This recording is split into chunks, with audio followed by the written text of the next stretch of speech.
I'll end with it. I'll tie it in the end of the show.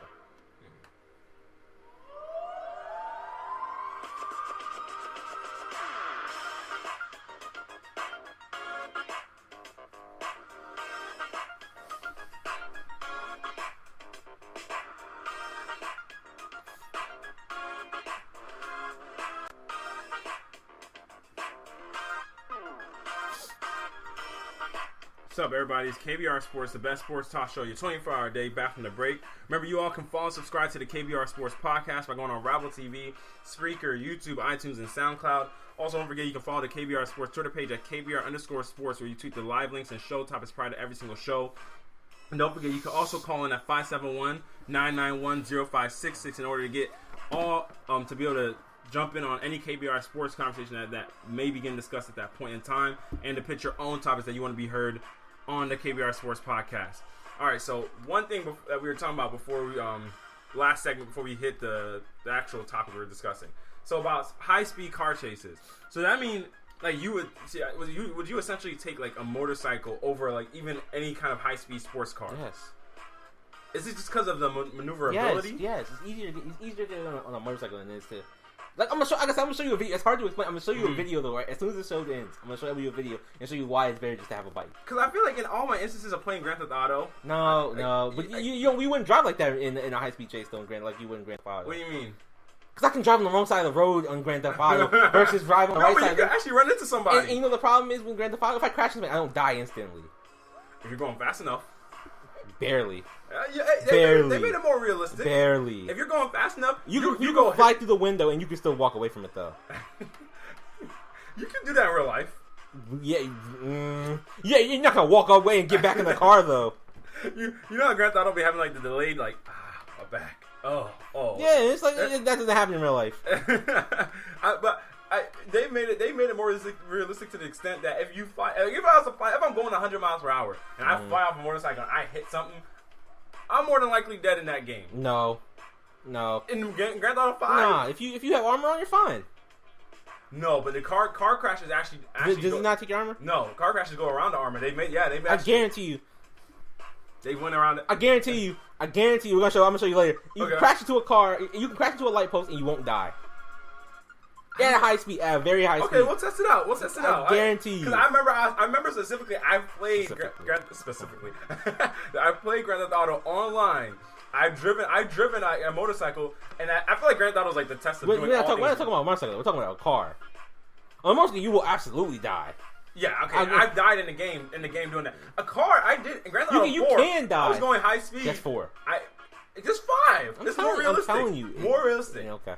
And I hit a lamppost, bro. Flew out, hit the lamppost. Were you at full health? I died. Huh? Were you at full health? I have no idea. Yeah, see, I don't remember. How many times are you walking around? Variables, man. How many times are you walking around not at full health though? A lot of times. No, because most time everybody goes. You're not doing it. You shouldn't be doing anything to lower your health anyway. Police. Exactly. That's what I'm saying. So you're not gonna really have. You're not gonna. What's the odds of you having less than full health? So you're most likely gonna be walking around with full health. So. Oh, sorry. I absolutely heard that the opposite way. I absolutely heard that the opposite way. All right. Let's jump into this next topic, where the Houston Texans seem to have a dilemma on their hands, where it seems to be a debate whether to start Deshaun Watson or Tom Savage. Tom Savage, prior to the season, was named the starter, and he was the starter in Week 1 against the Jacksonville Jaguars. But in Tom Savage's start, this was his stats, which is what resulted in him being pulled for Deshaun Watson. Tom Savage was 7 of 13 for 62 yards. He was sacked 6 times and lost 2 fumbles. He had a quarterback rating of 7.8 and a passer rating of 66.8. Now, Deshaun Watson, the rookie, came in and filled in for him. Deshaun Watson was 12 of 23 for 102 yards, 1 touchdown, 1 interception. He was sacked 4 times, lost 1 fumble, had a quarterback rating of 42.7 and a passer rating of 60.4. Nigel, if you had a choice of going between Deshaun Watson and Tom Savage, who are you starting for the game tomorrow night against the Bengals? I'm gonna go ahead and say Tom. You start Tom. I thought Tom. I'm usually all about starting the younger guy. And don't get me wrong, when he came in on Sunday, it was a clear difference. There was an excitement to the offense. There was an excitement to the crowd. It was just all of it was just like. And then first drive he comes in and scores a touchdown. I mean, it was a different kind of offense. But I don't think he's ready yet. Is the problem. So usually I would be like, you know what, throw him in there, let him get the reps. But you know what, both quarterbacks aren't good yet. So just let him keep developing and just go ahead and keep letting Tom Savage just go at it. Okay. He was like 9 of 18 for like 100 and something yards, right? For 1 touchdown, 1 pick. Yeah. He was 12 of 23 for 102 yards. Yeah. I knew he was around 50%. For me, I kind of fall into the demographic of if you believe that Deshaun Watson gives you your best chance to win, because they have a winning team. They have a team that can win right now. They have a team that absolutely can win right now. And if you think Deshaun Watson gives you your best chance to win, you put Deshaun Watson in. Because one, obviously, the reason why he fits so well against Jacksonville is because he's mobile, and Jacksonville was all over them. Like they were all over. That's why Tom Savage got sacked 6 times. They just they're playing the Bengals. Okay. Yeah, they're playing the Bengals tomorrow. Okay. But he's mobile, so it allows him to kind of get out of trouble when he needs to.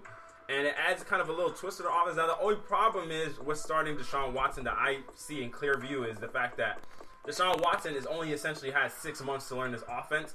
And Bill O'Brien is noted for having a difficult offense. I mean, he comes to the New England Patriots coaching tree.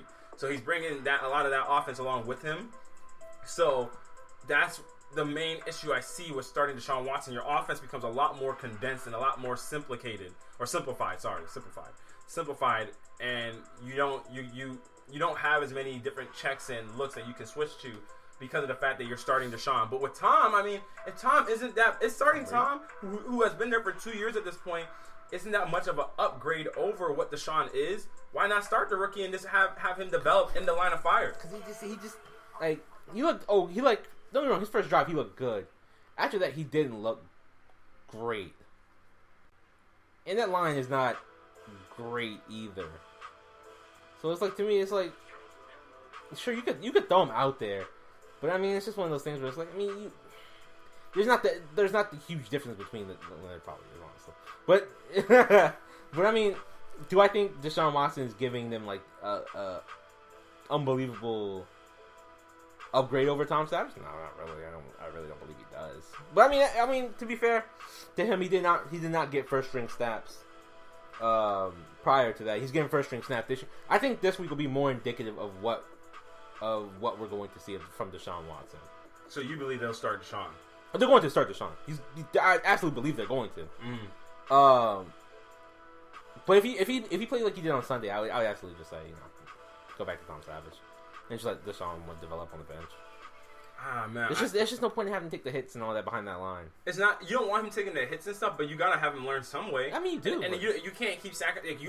Every team has a window. Oh, yeah, and while you have this window right now, while you have Deshaun at a cheap contract, you have a lot of guys. Like, you just paid DeAndre Hopkins. Essentially, you're not gonna be able to pay every single person on your defense or on your offense.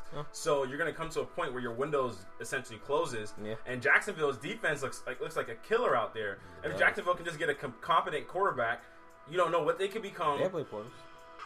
If Jacksonville can get a competent quarterback, you don't know what they could become.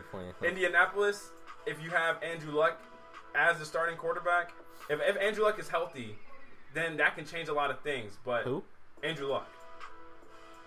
He's a quarterback, right? He's not healthy. I haven't seen him in so long. I forgot who he is. Yeah, he's not healthy. But if he was healthy, then that could change how you kind of have that dynamic go. Then if the Colts, if the Tennessee Titans have if the Tennessee Titans, well, actually, the Tennessee Titans seem to be in a position where a lot of people are taking them to win the division. Not a good division. Huh? Not a good division. It's not a great division at all. That's why it's like you're that one piece away from just making that possible jump to taking over the leading reins of that division. You're like one little small piece away from taking the head of the. That's why it's like everything is so close in this division. It's like if you're playing a guy that you don't feel like can get you any closer to winning, or you're playing a guy, you feel like you're playing a guy that's you're just like, oh, well, we're just gonna sacrifice the game so this other quarterback can wait in development. If you feel like that guy can develop faster, being the line of fire, then I mean, you don't want to pull a David Carr on him. You don't want to do that to him. Yeah. You know, but you do want to get yourself the best opportunity. Exactly. Yeah, I get you. You know, all right, y'all. What? I get you. All right, y'all. So we're gonna transition to our next topic where we come back from the break. We're gonna talk about actually Andrew Luck, another quarterback in that division, and if he should take up some kind of stance against the Indianapolis Colts. Find out why when we come back from the break. It's KBR Sports, the best sports talk show, 24-hour a day. Remember, when the live link ends, refresh the page after 50 to 60 seconds, and the live link should be back up for you guys to tune into. It's KBR Sports.